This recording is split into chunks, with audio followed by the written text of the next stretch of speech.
আম্মা আমার না মাঝে মাঝে মনে হয় আমি এই ফ্যামিলির মেয়ে না। দেখো তুমি তোমার অন্য ছেলেমেয়েদেরকে দেখো আম্মা, কত কত স্মার্ট, চালাক চতুর, বুদ্ধিমান। আর আমি আমি দেখলাম কিছুই না আম্মা।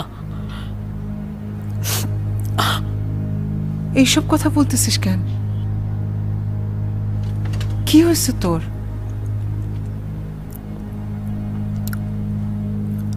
আব্বা 16 বছর বয়সে আমার বিয়ে দিয়ে দিল আম্মা, মাত্র 16 বছর বয়সে। আমার ইন্টারমিডিয়েটের রেজাল্টও হয় নাই তখন। এরপর পড়াশোনা করতে পারলাম না, চিনি না জানি না, আব্বা বলছে আমি বিয়ে করে ফেলছি। কোনো কিছু বুঝে ওঠার আগেই জামাই, শ্বশুর বাড়ি, হেডটা শোনো, ওরটা শোনো, এইটা মানো, ওইটা মানো, মানতে মানতে শুনতে শুনতে আমি আমি একেবারে গাধা গরু হয়ে গেছি আম্মা।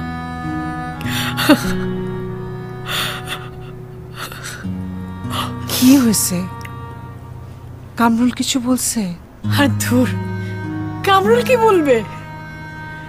কামরুল তো আমার দিকে তাকাই না ঠিক মতো। কামরুল কিছু বলছে?